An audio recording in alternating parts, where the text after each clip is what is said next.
তো এই জুমার দিনের কিছু আমল আছে, এই আমলগুলো বেশি বেশি পরিমাণে করতে হয়। আর এই আমলগুলোর অনেক ফজিলত আছে, অনেক বরকত আছে। আমার মুসল্লিয়ানিজম, ও মুরব্বী বাবাজিরা, আমার মুসলমান যুবক ভাইয়েরা, গভীরভাবে মনোযোগ হবেন। আল্লাহর নবী, বিশ্ব নবী, রহমাতাল লিল আলামিন এই জুমার দিনের অনেকগুলো আমল আমাদেরকে শিক্ষা দিয়ে গিয়েছেন। এই জুমার দিনের মধ্যে অনেকগুলো আমল করার কথা হাদিসের মধ্যে এসেছে। আমরা যদি কোরআন হাদিস রিসার্চ করি, কোরআন ও হাদিস রিসার্চ করলে এই জুমার দিনের অনেকগুলো আমল পাওয়া যায়। এই অনেকগুলো আমলের মধ্য থেকে আমি আপনাদের সামনে আজকে কয়েকটা আমলের কথা বলবো। আল্লাহ প্রথমত আমাকে, তারপরে আপনাদের সবাইকে আমল করার তৌফিক দান করুক। সকলে বলেন আমিন। ও মুসলমান যুবক ভাইয়েরা, মুরব্বী বাবাজিরা, জুমার দিনের যে আমল, এই আমল সম্পর্কে জানার আগে আমরা জেনে নেই জুমার দিন কখন থেকে শুরু হয়। আরবি মাস সূর্য অস্ত যাওয়ার পর থেকে শুরু হয়, অর্থাৎ সন্ধ্যা থেকেই আরবি মাস শুরু হয়। বাংলা অথবা ইংরেজি মাস 12টার পর থেকে শুরু হয়, কিন্তু আরবি মাস শুরু হয় আরবি মাস শুরু হয় সন্ধ্যার পরে। যখন সূর্য ডুবে যায়, সূর্য অস্ত যায়, তখন থেকে আরবি মাসের দিন শুরু হয়ে যায়। তাহলে জুমার দিন কখন শুরু হয়? ইংরেজি মাস অথবা আমরা যে হিসাব করি সেই হিসাব অনুযায়ী বৃহস্পতিবার সন্ধ্যা থেকে জুমার দিন শুরু হয়ে যায়। এই জুমার দিন শুরু হওয়ার পর থেকে হাদিসের মধ্যে এসেছেন, আল্লাহর নবী, বিশ্ব নবী, রহমাতাল লিল আলামিন নবী বলেন, যখন জুমার দিন তোমাদের মধ্যে চলে আসে, এই জুমার দিন চলে আসার পরে তোমরা সর্বপ্রথম একটা আমল করবা। সেই আমলটা হলো বেশি বেশি পরিমাণে আমি নবীর প্রতি দুরূদ পাঠ করবা। বলেন সুবহানাল্লাহ। জুমার দিন বেশি বেশি পরিমাণে দুরূদ পাঠ করার কথা রাসূল হাদিসের মধ্যে বলেছেন। কেন? রাসূল বলেন, এই জুমার দিন তোমরা যে পুরা সপ্তাহ আমার প্রতি দুরূদ পড়ো, এই দুরূদগুলো ফেরেশতাদের মাধ্যমে আমি নবীর কাছে পেশ করা হয়। বলেন সুবহানাল্লাহ। এই জন্যে তোমরা জুমার দিনে বেশি বেশি পরিমাণে আমি নবীর প্রতি দুরূদ পড়ো। আর আল্লাহ কোরআনের মধ্যে বলেন, ইন্নাল্লাহা ওয়া মালাইকাতাহু ইউসাল্লুনা আলান নবী ইয়া আইয়ুহাল্লাযীনা আমানু সাল্লু আলাইহি ওয়া সাল্লিমু তাসলিমা। বলেন সুবহানাল্লাহ। আল্লাহ বলেন, ইন্নাল্লাহা ওয়া মালাইকাতাহু, নিশ্চয়ই আমি আল্লাহ এবং আমার সমস্ত ও মালাইকাতাহু ফেরেশতাদেরকে নিয়ে ইউসাল্লুনা, নবীর প্রতি আমি দুরূদ পাঠ করি, আলান নবী, আমার নবীর প্রতি। বলেন সুবহানাল্লাহ। তাহলে স্বয়ং আল্লাহ ফেরেশতাদেরকে নিয়ে নবীর প্রতি দুরূদ পাঠ করে। আর আল্লাহ বলেন, ইয়া আইয়ুহাল্লাযীনা আমানু, হে ঈমানদারেরা, তোমরা সাল্লু আলাইহি, আমার নবীর প্রতি দুরূদ পাঠ করো, ওয়া সাল্লিমু তাসলিমা, এবং সালাম পাঠাও। তাহলে দেখছেন কত বড় এটা একটা গুরুত্বপূর্ণ আমল। আল্লাহ যেই আমল করে এটা একমাত্র দুরূদ। আল্লাহ নবীর প্রতি দুরূদ পাঠ করে, অর্থাৎ আল্লাহ নবীর প্রতি সর্বদাই রহমত প্রেরণ করে। বলেন সুবহানাল্লাহ। তাহলে এই জুমার দিন শুরু হওয়ার পরে আমাদের 1 নম্বর আমল হবে, আমরা জুমার দিন শুরু হওয়ার সময় থেকেই আমরা বেশি বেশি পরিমাণে দুরূদ পাঠ করা আরম্ভ করে দিব। বলেন ইনশাআল্লাহ। আরো জোরে বলেন ইনশাআল্লাহ। তাহলে জুমার দিন কখন থেকে শুরু হয়? বৃহস্পতিবার সন্ধ্যা থেকে। তাহলে মাগরিবের নামাজ সবসময় তো পড়বেনই, কিন্তু শুক্রবার দিন অধিক পরিমাণে নবীজির প্রতি দুরূদ পাঠ করতে থাকবেন। দুরূদ, অনেক দুরূদ আছে, আপনি যেই দুরূদ পারেন, যদি আপনি কোনো দুরূদ না পারেন শুধু এটা বলতে পারবেন তো সাল্লাল্লাহু আলাইহি ওয়াসাল্লাম, সাল্লাল্লাহু আলাইহি ওয়াসাল্লাম, সাল্লাল্লাহু আলাইহি ওয়াসাল্লাম, শুধু এই দুরূদটাও আপনি পড়তে পারেন। এই জুমার দিনে এই দুরূদের আরেকটা ফজিলত আছে। আসরের নামাজের পরে, কোন নামাজের? সবাই বলেন। আসরের নামাজের পরে নামাজের স্থানে বসে, যে জায়গায় বসে নামাজ পড়বেন, এই জায়গার মধ্যে বসে নামাজের পরে যেই দোয়াগুলো আছে, যেই সুন্নত দোয়াগুলো আছে, এই দোয়াগুলো পাঠ করার পরে কারোর সাথে কথা না বলে, কারোর সাথে কথাবার্তা না বলে এই জায়গার মধ্যে বসে একটা দুরূদ আছে, এই দুরূদটা যদি আপনি 80 বার পড়েন তাহলে আল্লাহ আপনার পিছনের 80 বছরের গুনাহ মাফ করিয়া দিবেন।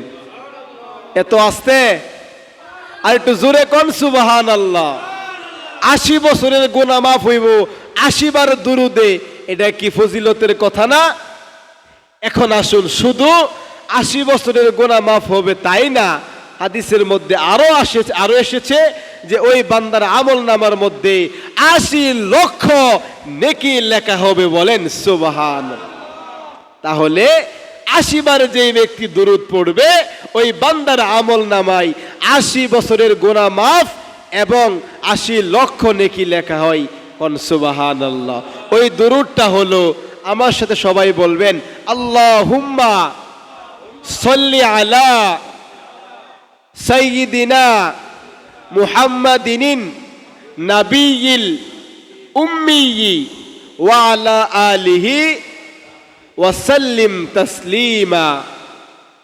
আবার বলেন, আল্লাহুম্মা সাল্লি আলা সাইয়্যিদিনা মুহাম্মাদিন নাবিয়্যিল উম্মিয়্যি ওয়া আলা আলিহি ওয়া আলা আলিহি ওয়া সাল্লিম তাসলিমা। এই দুরূদটা 80 বার পড়তে পারবেন না ইনশাআল্লাহ? বেশি সময় লাগবে না, সর্বোচ্চ 5-10 মিনিট সময় লাগবে। এই দুরূদটা যদি 80 বার পড়েন তাহলে আপনার 80 বছরের গুনাহ আল্লাহ মাফ করে দিবেন। এখন আসুন, আমরা মসজিদে ঢুকতে একটা দোয়া আছে, দোয়াটা সবাই পারেন তো? বলেন সে দোয়াটা কি? আবওয়াবা রহমাতিক। এর আগে আর একটু পড়তে হয়, বিসমিল্লাহি ওয়াসসালাতু ওয়াসসালামু আলা রাসূলিল্লাহ আল্লাহুম্মা ইফতাহলি আবওয়াবা রহমাতিক। এটার অর্থ কি জানেন? আল্লাহুম্মা ইফতাহলি আবওয়াবা রহমাতিক, আল্লাহ গো আমি তোমার ঘরে ঢুকছি, তুমি আমারে আমার প্রতি রহমত বর্ষণ করো। কি বর্ষণ করো? রহমত বর্ষণ করো। কিন্তু আল্লাহ জানেন রহমত রাখছে কোথায়? আল্লাহ বলে, তুমি মসজিদে ঢুকছো, মসজিদে ঢুইকা একবার দুরূদ পড়ো। কতবার? একবারে যে ব্যক্তি দুরূদ পড়বে, হাদিসের মধ্যে এসেছে আল্লাহ পাক রব্বুল আলামিন ওই বান্দার প্রতি 10টা রহমত নাজিল করে। বলেন সুবহান। একবারে যেই ব্যক্তি নবীজির প্রতি দুরূদ পাঠ করে ওই বান্দার আমল নামা থেকে 10টা গুনাহ মাফ করিয়া দেই। সুবহানাল্লাহ। একবারে যেই ব্যক্তি নবীর প্রতি দুরূদ পড়ে ওই বান্দার 10টা গুনাহ মাফ করা হয় এবং 10টা নেকি লেখা হয়। সুবহানাল্লাহ। একবারে যেই ব্যক্তি নবীর প্রতি দুরূদ পাঠ করে ওই বান্দার মর্যাদা 10 গুণ বাড়াইয়া দেওয়া হয়। বলেন সুবহানাল্লাহ। তাহলে দুরূদের ফজিলত লাভ আছে কি নাই? তাহলে এত লাভের কাজ আমরা করতে চাই কি চাই না? তাহলে জুমার দিন শুরু হওয়ার পর থেকে 1 নম্বর আমল হবে আমরা অধিক পরিমাণে দুরূদ পড়া শুরু করে দিব। রাজি আছি না ইনশাআল্লাহ? তারপরে 2 নম্বর আমল, আমরা যে জুমার নামাজ পড়ি, যত নামাজ আছে সব নামাজ থেকে উত্তম কোন নামাজ কেউ বলতে পারবেন? সকল নামাজের চাইতে উত্তম কোন নামাজ বলতে পারবেন? সকল নামাজের চাইতে উত্তম নামাজ হাদিসের মধ্যে এসেছে জুমার দিন ফজরের নামাজ সকল নামাজের চাইতে উত্তম, বেশি গুরুত্ব এবং মর্যাদাবান। কোন সুবহানাল্লাহ। ফজরের নামাজে মুসল্লি কয়জন? 60 জন, 3 জন, 2 জন। আর জুমার দিন মসজিদ বইরা জায়গা, শুধু জুমার নামাজ পড়লে হইতো না। এই জুমার দিন সবচেয়ে উত্তম নামাজ, হাদিসের মধ্যে এসেছেন সবচেয়ে উত্তম নামাজ হলো জুমার দিনের ফজরের নামাজ। তাহলে দ্বিতীয় নম্বর আমল, আমরা জুমার দিন ফজরের নামাজ মসজিদে এসে জামাতে আদায় করব। বলেন ইনশাআল্লাহ। আল্লাহ তৌফিক দান করুক, বলেন আমিন। তাহলে দ্বিতীয় নম্বর আমল, জুমার দিন ফজরের নামাজ জামাতের সাথে আদায় করা। আর জুমার নামাজ শুধু জুমার দিন না, ফজরের নামাজের ব্যাপারে হাদিসের মধ্যে এসেছেন যে ব্যক্তি ফজরের নামাজ আদায় করে আল্লাহ পাক রব্বুল আলামিন ওই বান্দার জিম্মাদার হয়ে যায়। বলেন সুবহান। জিম্মাদার বুঝেন? মালিক। মালিক আপনার যত জরুরত আছে সব কিছু আল্লাহ নিজ দায়িত্বে পূরণ করে দিবেন। বলেন সুবহানাল্লাহ। তাহলে জুমার নামাজ এবং জুমার দিন ফজর নামাজ এটা সবচেয়ে গুরুত্বপূর্ণ নামাজ। তাছাড়া প্রতিদিন ফজরের নামাজ আমরা ইনশাআল্লাহ জামাতে আদায় করার চেষ্টা করব। আল্লাহ তৌফিক দান করুক, বলেন আমিন। তাহলে জুমার দিনের তৃতীয় নম্বর আমল হলো, জুমার দিন যখন আসবে আমরা উত্তম রূপে গোসল করে ভালো কাপড় পরিধান করব এবং আতর, পারফিউম থাকলে আতর আমরা মেখে পায়ে হেঁটে হেঁটে মসজিদের মধ্যে চলে আসব। মসজিদের মধ্যে আয়সা কারোর সাথে কথা বলা যাবে না। কারোর সাথে কথা বলা ব্যতীত প্রথমত আয়সা সুন্নত পড়বেন, নফল পড়বেন। পড়ার পরে যে ব্যক্তি ইমামের সামনে বসে মনোযোগ সহকারে ইমামের কথা শুনে, আল্লাহর রাসূল হাদিসের মধ্যে বলেন ওই বান্দার পিছনের 1 সপ্তাহের গুনাহ আল্লাহ মাফ করিয়া দেই। বলেন সুবহানাল্লাহ। আরেক হাদিসের মধ্যে এসেছে যে ব্যক্তি এভাবে আসে ওই ব্যক্তির পিছনের 1 বছর রোজা রাখার সওয়াব তার আমল নামার মধ্যে লিখিয়া দেওয়া হয়। সুবহানাল্লাহ। এবং 1 বছর রাতে ইবাদত বন্দিগি করার সওয়াব তার আমল নামার মধ্যে দেওয়া হয়। কোন সুবহানাল্লাহ। তাহলে তৃতীয় নম্বর আমল, জুমার দিনে আমরা উত্তম রূপে গোসল করে ভালো কাপড় পরিধান করে আতর খুশবু লাগিয়ে আমরা মসজিদে চলে আসব। আয়সা কারোর সাথে কথাবার্তা না বলে মসজিদের সামনে কাতারে এসে মনোযোগ সহকারে ইমামের খুতবা শ্রবণ করব। বলেন ইনশাআল্লাহ। আল্লাহ তৌফিক দান করুক, বলেন আমিন। জুমার দিনের চতুর্থ নম্বর আমল, এটা হলো জুমার দিনের চতুর্থ নম্বর আমল। এই দিনে আমরা সূরাতুল কাহাফ তেলাওয়াত করব। এই সূরাতুল কাহাফ যে তেলাওয়াত করবে, হাদিসের মধ্যে এসেছে ওই বান্দা তার কিয়ামতের দিন ওই বান্দাটা নূরে নূরান্বিত হয়ে যাবে। বলেন সুবহানাল্লাহ। আরেক হাদিসে এসেছে জুমার দিন যে ব্যক্তি সূরা কাহাফ তেলাওয়াত করে এই ব্যক্তির এই সপ্তাহ আল্লাহ তার আমলের মধ্যে তারাক্কি এবং বরকত দান করে। কোন সুবহানাল্লাহ।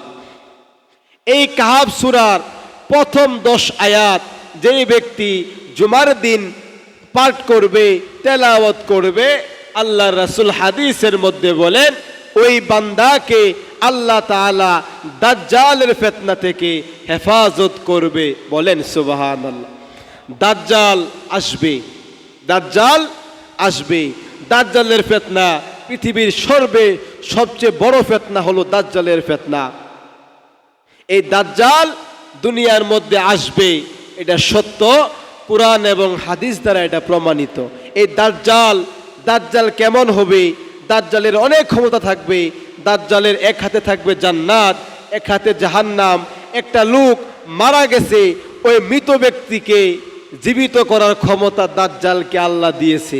কারণ এটা একটা পরীক্ষা, আল্লাহ ঈমানদারদেরকে পরীক্ষা করতে চায়। এই জন্যে দাজ্জালের ফিতনা থেকে বাঁচার জন্যে সূরাতুল কাহাফ তেলাওয়াত করতে হবে। পারবো তো ইনশাআল্লাহ? কথা বলেন না, পারবো তো ইনশাআল্লাহ?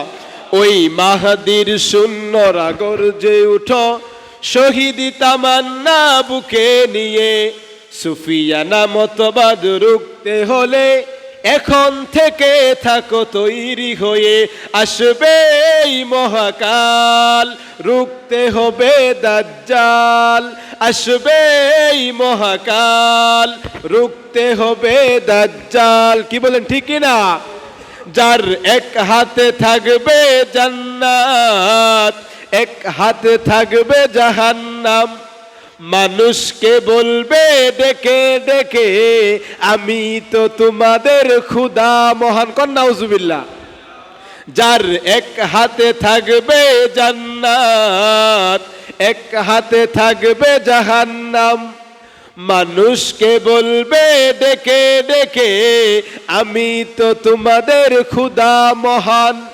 যার দিলে থাকবে ঈমান, হবে না তো সেই বেঈমান।